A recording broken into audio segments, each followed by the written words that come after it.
Introducing Paddy Power's Beat the Drop. We're giving every customer 30 days free entry and £1,000 up front. It's up to you to keep it. All you have to do is answer 10 questions correctly. Play now at beatthedrop.paddypower.com.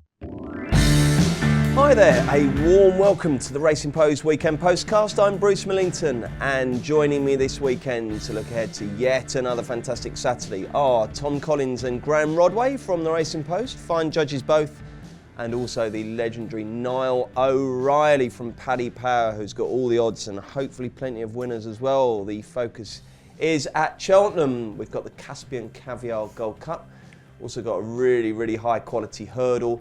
And up at Doncaster, weather permitting, 3 really interesting races. All the action tomorrow is on ITV4. The lads have also had a little look at Sunday and got some winners for us. And we'll even take a look ahead to the Christmas highlight, which now we can say takes place on, I think, Wednesday week. That's how close it is. It's the King George. We will start, though, with the 4 ITV4 races at Cheltenham. And the first one is, I suppose, the big day of the race of the day in terms of betting turnover and interest. It's the 155, the Caspian Caviar Gold Cup Handicap Chase. Niall, give us a show from Paddy Power. So we're 6 places here for 15 runners, which is obviously a very good offer. Rather Be is our 3-1 favourite. Baronalco is 6-1. Frodon 7-1, Warsound 9-1, Mr Medic 9-1, Seapatch 10-1, Guitar Pete 10-1. It's 12-1 bar. G-Rod, I'm going to start with you. Are you confident going into battle? Yeah, I mean, I was going to come on and say that I had an absolute certainty for this race, which I thought might blow everyone away. But the problem is that there is a horse that I think if this race were anywhere other than Cheltenham, I think it would be close to a certainty. Mr Medic, particularly if the race were at Ascot. I mean, have you only just realised it's at Cheltenham? Well, no, I did know that, but obviously, all his best form's at Ascot and going right-handed. He's got no real form going left-handed. But I mean, last time at Ascot, he was like one of the most impressive winners you're ever going to see. He just jumps so well, this horse, and he travels like a dream. Now he's been whacked up £9 for that win. I'll be absolutely amazed if he ain't better than £9. I mean, he should shrug that aside easily in time. I think he's going to be rated a lot higher than his current mark. Is his form left-handed significantly worse, or might he just not have had the opportunity to show us what he can do? We just don't know, really. I mean, he's not really had as many opportunities going that way as maybe going the other way. Now, in this sort of situation, for me, it comes down to price. You say to yourself, well, can't be sure that he's not going to act on the track. And judged on what I saw at Ascot, I think he's pretty much a certainty. And if this race were at Ascot or on a right-handed track, I would have thought he would probably be about 11-2, 5-1. What is he? Remind me, Niall.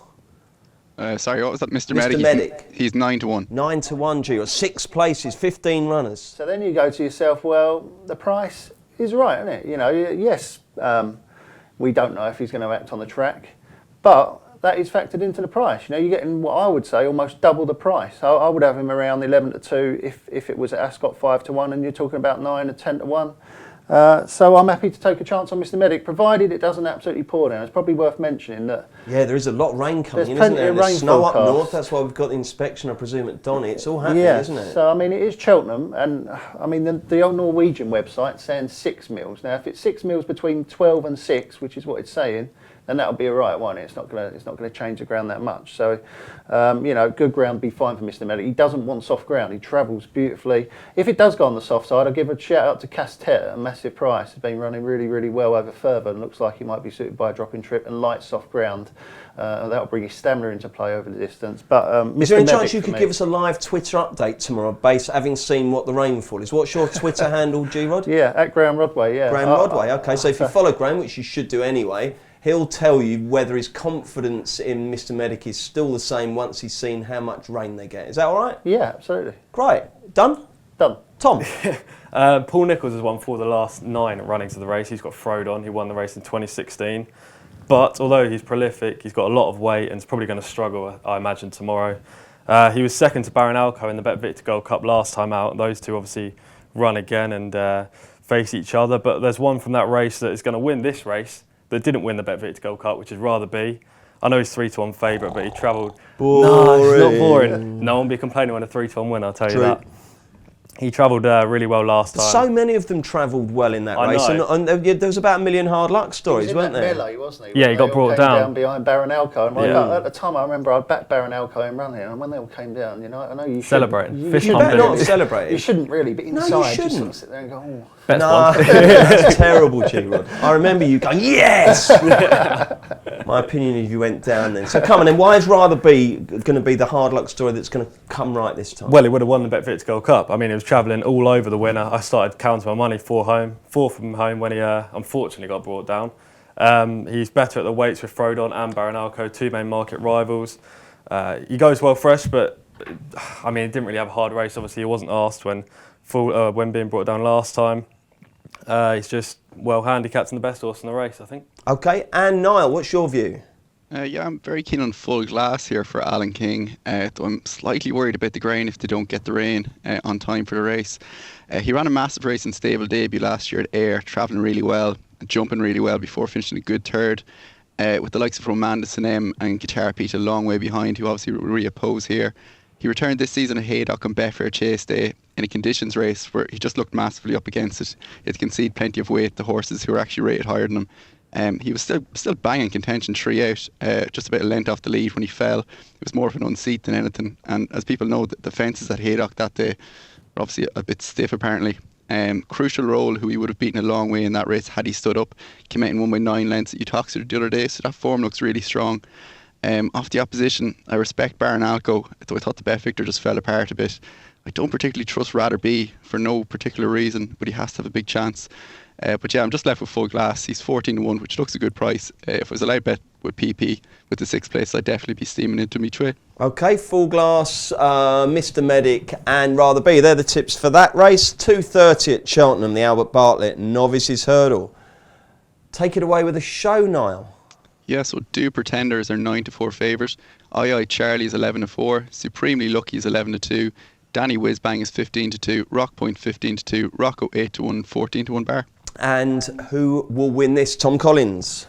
Wow, it's another really boring selection, to be honest. I think it's just going to be, I think you should play the straight forecast. I Charlie to beat Do Pretender, so the two at the head of the market. It's been won by some really good horses in recent years, including Conagry, Holstone, Kilbrick and Storm last year. This race, I don't think really lives up to the standard of those contests. Charlie's just a form horse. Was 4th in the Mersey last year, so brings in some top quality form, to be fair. We know all about him, so he's not a rapid improver like Danny Whizbang could be, but he's going to be better over fences. Just most likely winner, run well here before. Do Pretender, they're basically matched on form, the two. They've aligned through Stony Mountain, Henry Daly's horse, put them basically side by side, but Charlie gets a little bit away from Do Pretender, and straight forecast between the two, I think. Nothing boring about a straight forecast when they caught Tom. Niall, who do you like? This is our MBS race. So the MBS is money back if Do Pretender or Charlie win. That's handy. So, yeah, it is, yeah. For me, I really don't rate either of these two. I just don't like them. I just don't think they're up to much, basically. So I'm going to take them on with Supremely Lucky for Dan Skelton. He really improved for the step up and trip to 3 Mile at Suddle a few weeks ago, bolting up by 7 lengths. Now, I know Suddle form can be average at times, but the second, Rev, would have won but for falling 2 out at Leicester, and the third, General Custard, won at Uttoxeter. So there seems to be some substance to the form. Charlie has been to Cheltenham 5 times and never come close to winning, so I couldn't back him. And as Tom said, Do Pretender has to concede a few pounds to the field, and he's no world beater either for me.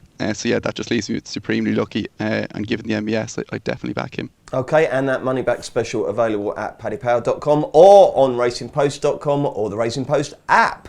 G-Rod, we've got a difference of opinion. Tom just thinks the front two will dominate. Niall doesn't like the front two at all. What do you think? Yeah, so we're going to be all over the place on this race because I like Rock Point for Colin Tizard. One of my favourite angles is the Colin Tizard up in trip. You know, he seems to be unbelievable. His horses always seem to stay a lot further than you think they're going to. You know, and he has horses that have been running over 2 miles, suddenly bangs them up to 3, and they stay. And not only do they stay really strongly. I mean, look at the way the sides in Tennessee absolutely bolted up in the Hennessy or the Ladbrokes or whatever they called it a couple of weeks ago. And this was a similar one at Newbury at that meeting. They punted it really heavily for a handicap hurdle there, and I'd look for its form for 2 miles. You know, it's got to be a doubtful stayer. But he was never stronger than that finish. I mean, he was closing down on the winner Vive Laura all the way to the line. I think he was only beating a neck or something. There was a big gap back to the third. Now, obviously, he's going to need to massively improve on that to have any chance here, because this is a much better race. However, it's quite interesting that Colin Sizzard's really blowing the handicap mark, isn't he? I mean, II Charlie's rated something like £20 better than him. If he gets anywhere near II Charlie, then the handicaps are going to be out the window. He must think that this horse is a hell of a lot better than a handicapper, and I'm happy to trust his opinion on that. Okay.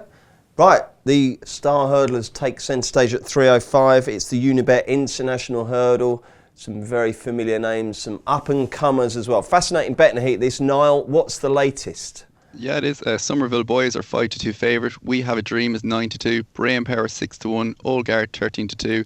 The New One 7-1. Silver Streak 7-1. Western Rider 7-1. And 9-1 is Vision de Flow. Obviously, we were hoping Lorena was going to run so we could see if there is a credible threat to Bouvier in terms of champion hurdle. She's not going to run, but this does leave this wide open. Really, really interested to see how this one pans out. Give me some help, Niall. Who's your fancy?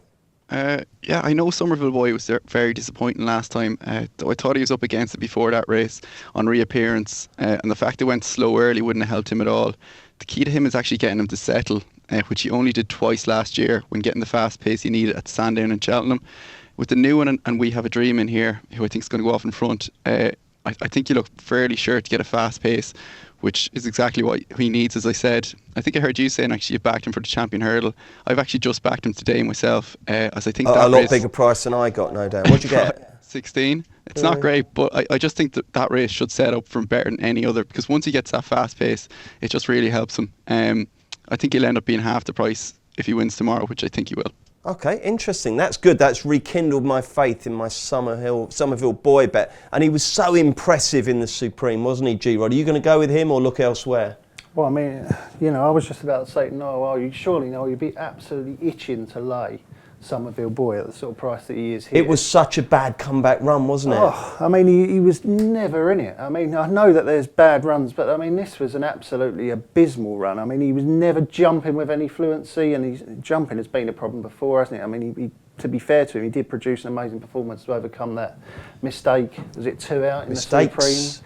Yeah, mistakes. And, I mean, up against Bouvier and Samcro, I mean, he just looked, he didn't even look close to their company. And you got all sorts, he's beaten 40 odd lengths or something, going off at 9-4 favourite for a Grade 2. I mean, it's a... I thought it was a layer's dream, but obviously that's why I'm not a bookmaker and Niall is. But, yeah, I mean, I was desperate to take him on. Go on then. Who with? Bunch of old favourites, isn't there? New One and Old Guard. But the up-and-coming horse is Silver Streak. I thought for Evan Williams, ran an absolute stormer last time in the Greatwood, trying to give lumps of weight to the winner, Nietzsche. And, I mean, he was gaining on him right the way to the line. A couple more strides, he probably would have got him. Been a massive improver on his previous couple of starts as well. I really like the way this horse finishes and the way he sticks his head down as well. He's a real trier. Now again, we've mentioned about the ground and the potential for that changing. This horse must have good ground. You know, he's not a bet if the rain comes and it goes soft. If it goes soft and the rain comes, you're probably looking at all the old stayers like New One and Old Guard and all those. But provided it stays decent ground, I think Silver Streak's going to have too much for these. Okay, and Tom? Well, 6-1 about brain power. I mean, can you complain about that? You lot are a contrary bunch, aren't you? You can agree on anything brain today. Power. I've done brain tested about brain power, surely. No, tomorrow is the day. Tomorrow is definitely the day. He's reverting from fences. He can't jump fences. I don't know why he's been persisted over those obstacles for so long, to be honest. He just makes the ground up on the flat and then loses it all the next flight and then makes it up again, then loses it again. It's just pointless, really. It was a decent reappearance run, nonetheless, last time out. It's been working... it's been waiting, for hurdles. Been working well at home, Nicky Henderson's been saying in his column. Best horse in the race, I'm saying. Somerville Boy is just the latest dream. I agree with Rodders, really. Brain power. Has he talked you round to brain power there, G-Rod? Well, I looked at him and I just thought, he's had all this time over fences. I know he don't jump them, but it's a very hard thing to do to come back from fences and be just as good as you were over hurdles before. And I don't even think his hurdles form is that good from before. Niall, brain power, play, lay, play, slay, what are you going to do with him? He's just not a Cheltenham horse. He's never really gone well there, barring the Arkle when he picked up the pieces. I can't have him at Cheltenham. Sorry, Tom. That's all right. Oh, you've all rubbished each other's selections there, but to summarise, Niall likes Somerville Boy, G-Rod likes Silver Streak, and Tom likes Brain Power. Let's see if there's slightly more agreeing and alignment on the 340, which is the OLBG Mares Handicap Hurdle. Prices, please, Niall. Yeah, so Ratut Yachty is our 7-2 favourite for Dan Skelton. Definitely an Oscar is 4-1. Petticoat Tails 11-2. Chili Philly is 7-1. Sense Solano is 7-1. Oscar Rose 8-1 and 10-1 bar. G-Rod, take it away. Tough little race. Ratut Yachty last time was given a sort of really, say, eye-catching ride. You know, she was held up out the back and made nice progress in the straight, and I thought shaped as though she would definitely improve massively for the run. I don't know how good that race was. I know They Leave You Out Too is held in high regard by Nick Gifford, and they come well clear. And I'm quite interested to see how Highest Sun runs, who finished third in that race. He runs at Cheltenham, or she runs at Cheltenham, I think, on Friday. So if Highest Sun runs really well, that would be a boost for Ratut Yachty. But there's not enough form there for me to go on. At the price, I'd probably be more interested in Brillaire Memento for Martin Keithley. Now, got really good course form, loves Cheltenham and loves good ground. So we need it to stay dry for Brillaire Memento. First time out at Worcester was quite an eye-catching run, and then last time out just never going. But I thought that this might have been the aim. I mean, there's no doubt about her ability to act at the track. I'm sure the trainer would have been thinking, well, you know, we're going to get a spot on for this race at Cheltenham. It's a mare's contest. We know she loves it there. And I think she's going to be a good price as well. So I'll take a chance on her. Tom. Absolute banker in this race, Bruce. Go on then, mate. Ratut Yachty, 100%. 5-1 I got last night. 7-2 now, I think. Look at Paul Keeley there, boasting about the price he's got. Is it value now? Still value at 7-2. Okay. Skelton landed a gamble in the race last year with Momella and went close the year before with another well-back sort in Deb. Ratut Yachty's, how long have we got? I've got so many notes here of why it's going to win. You've already convinced me, but go on, give me a couple more tidbits. You can discount half of this field. This has been the plan from the outset. She had a really good first run behind the boys last time, as G-Rod said. Did You Leave It Out Too? Thomas Darby's a really good horse. That was second. Highest Sun was third. The second start since the wind up. Horses often improve second start. Lovely low weight. Definitely well treated off a mark of 1-2-2. Really highly regarded by Robbie McNamara when trained in Ireland. Ran really well in a few bumpers, but was always going to be better over hurdles. And given loads to do last time out, I mean, Skelton was just kind of nudging her into the race just to get her acclimatised, I think, to British racing, and this time she's going to be a lot better. Okay, and Niall? Me and Tom are actually on the same page here for the first time today. Cool. I think this favourite is thrown in. I'm actually kind of half looking at Highest Sun here. He's running at the moment because that's kind of crucial for the form. I think that Ascot race that Ratut Yachty ran in was really strong behind Did They Leave You Out, or whatever it's called, and Thomas Darby. Ratut Yachty jumped off about 15 lengths behind the leader at the start before making really eye-catching progress around 3 out, then running on really strongly to the line to finish fourth. She's been left on a mark of 1-2-2, which I think underestimates her ability. And given she's only had one run for Skelton, she could be open to any amount of improvement, particularly now stepped up to that trip, which I think she should relish. The stable won it, as Tom said, with Momella last year, and I reckon Ratut Yachty is a horse of similar ability. So off this mark, she just has to go close in what looks a weak race. Have you been talking long enough to work out whether the form's been franked or not yet, Niall? Not just yet. It's going all right, though. Okay, right, we'll do Doncaster next. Introducing Paddy Power's Beat the Drop. We're giving every customer 30 days free entry and a grand up front. It's up to you to keep it. All you have to do is answer 10 questions correctly. Play now at beatthedrop.paddypower.com. Right then, weather permitting, we've got 3 ITV4 races at Doncaster on Saturday. They are concerned about low temperatures apparently, but we would assume they're on for the time being. If not, you can just fast forward till we get to the next bit where there is some live racing. But we'll start with the 135, the Bet365 December. Novices Chase, Paddy Power bet as follows, Niall. Yeah, so Rocky's Treasure is our 6-4 favourite. King of Realms is 9-4. Coupe de Pinceau is 130, and the clock is ticking is 5-1. Just the 4 runners, Tom, but quite competitive. Who wins? Coupe de Pinceau, I think, just from a process of elimination, to be honest. Paul Nichols has won this race 3 times the last 5 years. I seem to be saying that a lot. Paul Nichols likes this Saturday. I think he seems to get a few winners every year. Coupe de Pinceau's won 5 of 10 starts, so he's a prolific winner. He's a good jumper. Race fitness on his side. Just to enhance the strike rate for Nichols, I think Rocky's Treasure's not really a horse I like to back and should be taken on, I think, at the prices. How about you, Niall?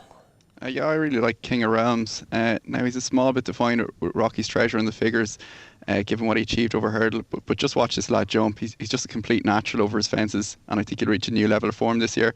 Add to that, his most impressive performance over hurdles came at Doncaster, and for me, it makes him the one to be on. Off the opposition, I don't really fancy the Nichols horse. I just don't think his form is that good. And I have similar thoughts about the clock is ticking. Rocky's Treasure is obviously a big danger, as he's a natural as well. But at the prices, I'll stick with King of Realms. And G-Rod? I agree with Niall. I was really impressed with King of Realms at Ascot last time. Like you said, absolutely pinged pretty much every fence. Looked for all the world like he'd improved for the switch to chasing. And this race has cut up badly. It looked a much stronger race when I was looking at it yesterday. Rocky's Treasure. Now, that Santini form, I mean, obviously, if you put Santini in this race, it'd be long odds on. I mean, that was an absolutely rock solid run. But you're talking about taking 6-4 about Rocky's Treasure. He ain't nothing special. The clock is ticking one last time at 1-12 at Fakenham. Had 1 horse to beat. We don't know if he's any good. Coupe de Pinceau did win nicely at Ludlow last time, but 2 of his main dangers, Head to the Stars and something else, can't remember, Red River or Big River or something like that. They came down when they both looked like they had a chance, and he was only left with 1 to beat. I thought King of Realms was a good bet. Righty-ho, 245, the Bet365 Summit Juvenile Hurdle. What's the latest betting, Niall? So Kel de Stan is our 5-4 favourite. Cracker Factory is 2-1. Elise is 3-1. Oi the Club Oys is 16-1, and Capone is 20-1. And you can go first, Niall. I try and avoid betting in juvenile hurdles as much as possible, but I'm a big fan of Kel de Stan, who's a very slick jumper, and I think he'll take plenty of beating here. He's beaten Cracker Factory and Elise's already, who look the main dangers, and I don't see anything else to be afraid of, so I'll just stick with him. Graham? Yeah, well, no, again, I just think Quell de Stan will make all. He appeared to have Elise's well beaten. I think it was at Chepstow when he was behind, and was it the other horse, Cracker Factory, he beat at Cheltenham last time. Albeit he did get the run of the race that day. I mean, he had an easy lead under Harry Cobden. He dictated it, but he jumped really well.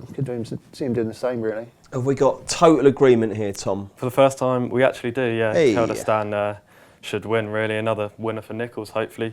2 of the horses at the entry stages that I thought were going to fight this out, Fret d'Estraval and Fan de Soy, both French named, running at Cheltenham in the juvenile hurdle, which seems a better race than this now. Just left it for Kel de Stan to take the prize. Right, you are. The 320 is our other televised heat at Donny. It's the Bet365 Handicap Chase, and how do Paddy Power bet? So 007 is our 7-4 favourite. Go Conquer is 2-1. Midnight Shot 9-2. Lofgren is 5-1, and Strad na Hannah is 11-1. Graham, who will win this? I'm really surprised that 007's favourite. Do you think he stays? Do you think he really stays? I don't have an opinion. What do you think, Tom? I think he stays. Do you think he stays? I think he'll have the race won, to be fair, before 2 furlongs from home, when the stamina may become an issue. I've always thought that he was dodgy stay at this trip, so I thought Going Conquer would be favourite.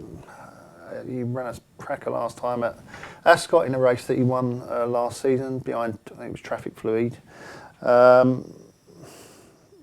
I want to back him at favourite? That's really the only question for me. I mean, this is the sort of race where I look at it and I just go, well, the Go Conquer is by far the most solid option, but one of my sort of punting maxims is never back the solid option in a race. Never back the solid option? Yeah, I know he's the solid option, but... What a shit thing to think. What are you on about? Why is that so... What's wrong with backing the solid option? I just think it's a really rubbish reason for backing all. So everything else has got question marks about him. He's the solid option. I just, whenever someone says that on TV, they've just got question marks. The percentage call. Yeah, and all that. I hate that.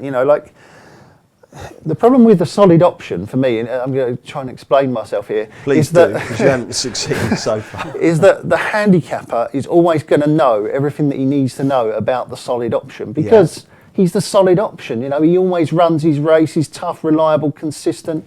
He's the solid option. You can rate your race around him. So when the handicapper looks at a race, he's always going to go, well, he's the solid option there. You know, so I know where I am with him, and I don't want to be backing horses that the handicapper thinks he knows where he is. You know, because I'm trying to back horses that the handicapper doesn't know where he is with. You know, not the solid option. I'm beginning to get there. Yeah. So who's the fancy then? The problem is there a well handicapped horse in this race to beat the solid option? Now that is what has been going around in my head. Right. Ever since I saw the decks, I've been thinking, you know, could this be the one sort of occasion where it might be worth backing the solid option because there's just nothing in the race that is well handicapped to beat him. So what are you going to do? So Lost the will to live. I'm not.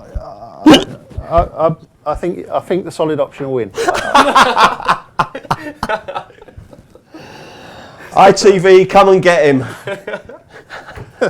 Follow that, Tom.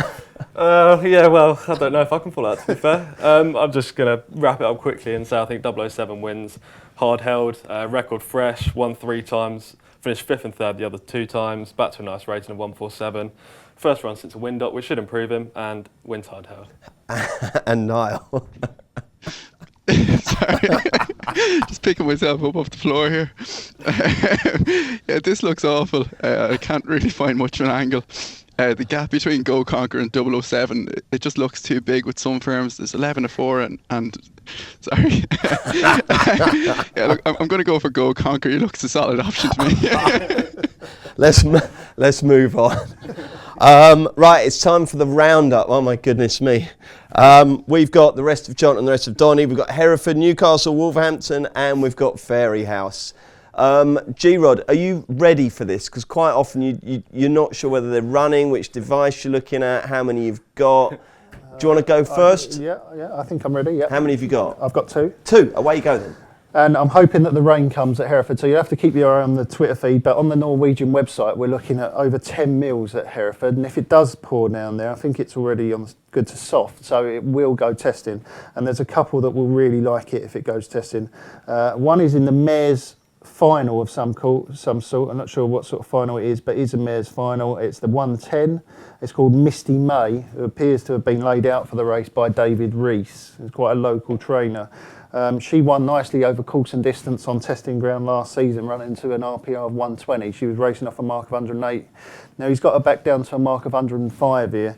I mean, if she runs anywhere near that sort of form, then she'll win. And another one at Hereford, which is, I'm hoping, 255. Sorry, it might not be 255. I thought I was ready.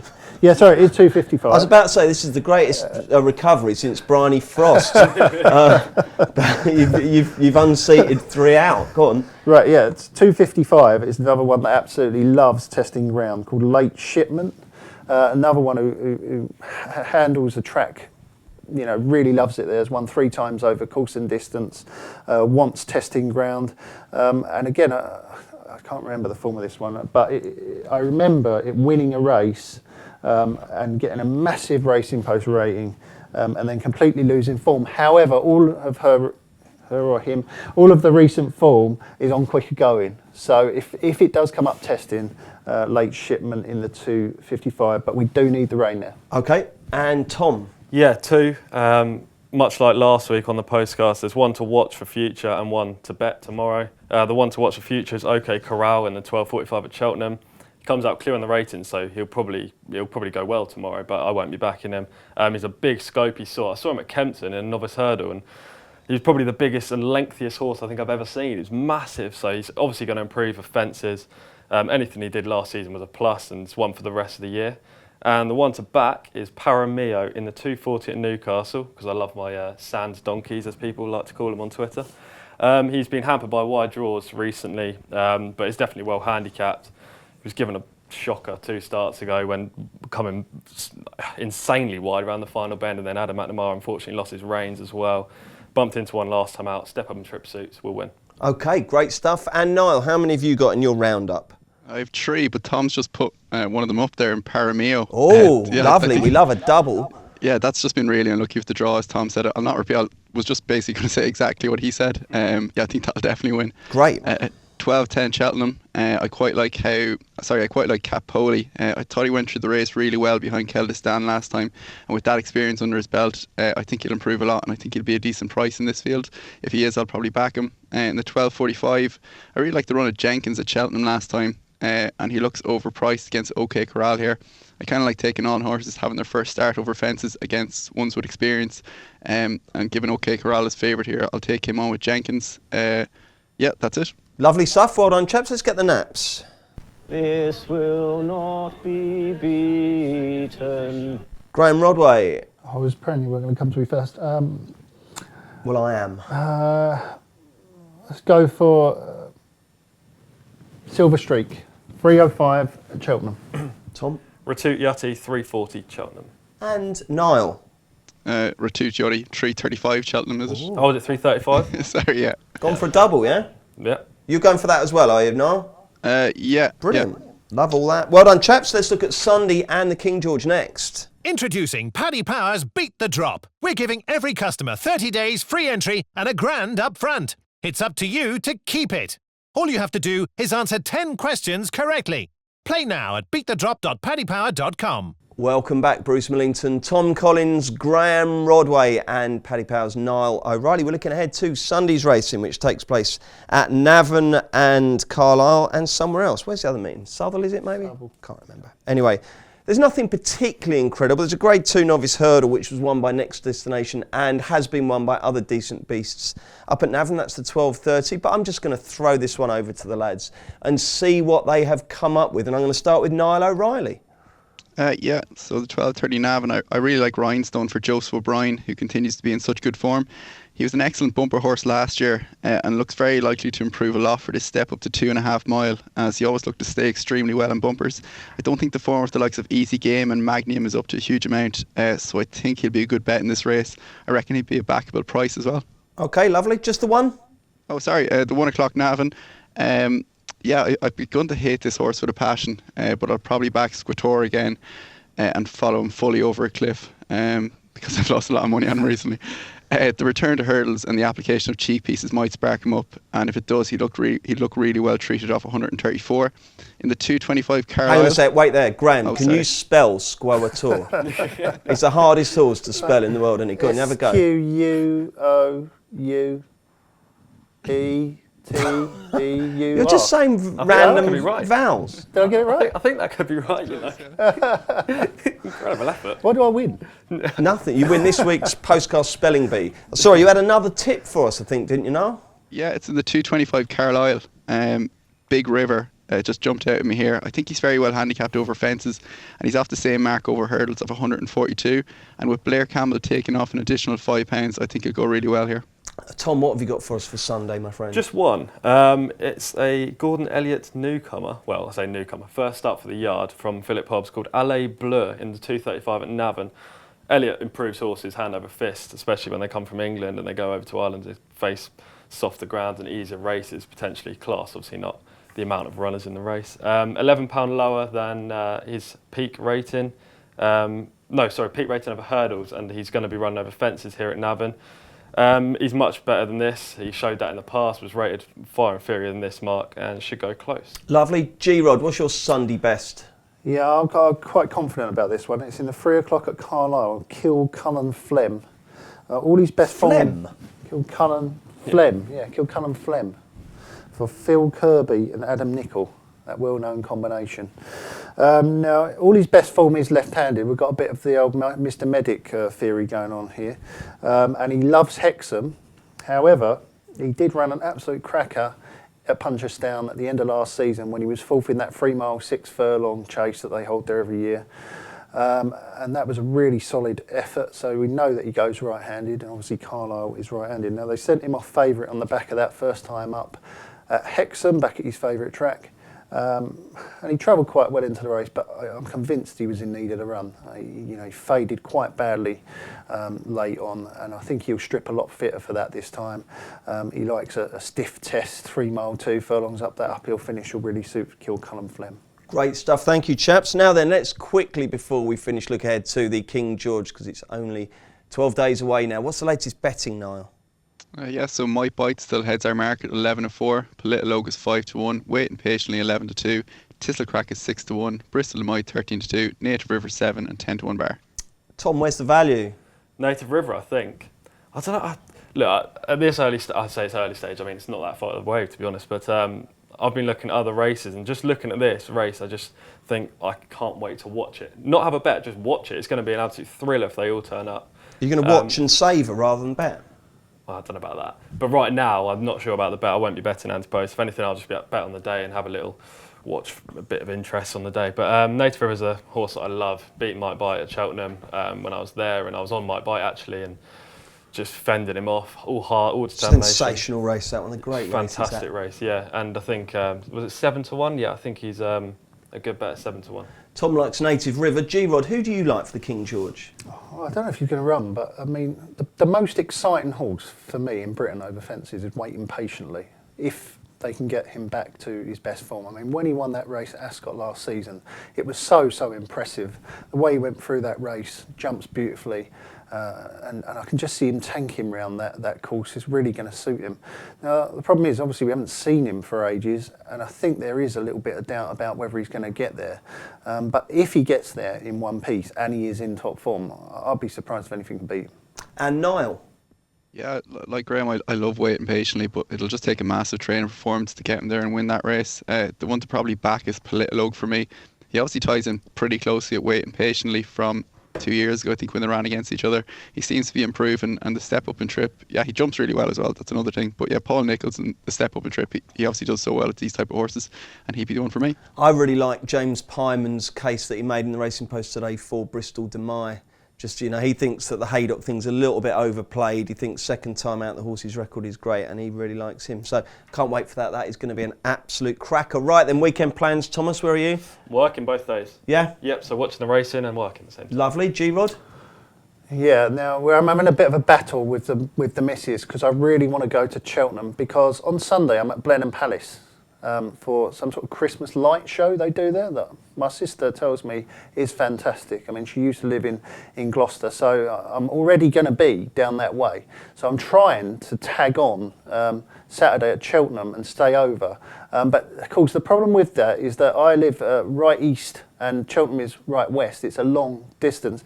And the first race at Cheltenham is 12:10. I mean, trying to convince the missus to get, and 2 kids, to get them out of the door at 7 o'clock in the morning to get to Cheltenham. You've got no chance. I'm really trying my best, you know. But I would say I'm on to big odds against that. Sounds like it. So, but I'll definitely be at Blenheim Palace on Sunday. Okay, well, I hope that's good. And Niall, what have you got lined up for the weekend? Yeah, I'm off for the weekend. My sister's just had a baby there, so I'll probably go home and see the newborn on Saturday, and then I'm back up to Dublin Sunday. We have a department. It's a tradition. We basically rent a bus and go around these little pubs in Meath and drinking for the night, basically. So yeah, I'll be doing that Sunday. Brilliant. Frank the Tank on board? He will be, yeah. All the judges? Yeah. God, I'd like to be the bus conductor. You'd get a bit of info, wouldn't you? With all those shrewdies on board. Forget Blenheim Palace. Go on that. Well, if you can't make Cheltenham on Saturday, there's no way Mrs. Rodway is going to allow you to Meath on Sunday. Okay, thank you very much indeed, chaps. Thank you very much indeed for listening. That's it for today. Please do rate, review and subscribe wherever you're listening if you enjoy these podcasts. I'm going to have a little Christmas break. I would love to wish you a very, very happy Christmas. Thank you so much for your support and all your lovely comments on the podcasts. We love bringing them to you, and I'm looking forward to coming back in the new year for more great racing podcasts. In the meantime, Maddie is your host on Monday. She's finally back from Hong Kong. We've got football on Thursday, and then we're back next Friday with another Racing Post postcast. Introducing Paddy Power's Beat the Drop. We're giving every customer 30 days free entry and $1,000 up front. It's up to you to keep it. All you have to do is answer 10 questions correctly. Play now at beatthedrop.paddypower.com.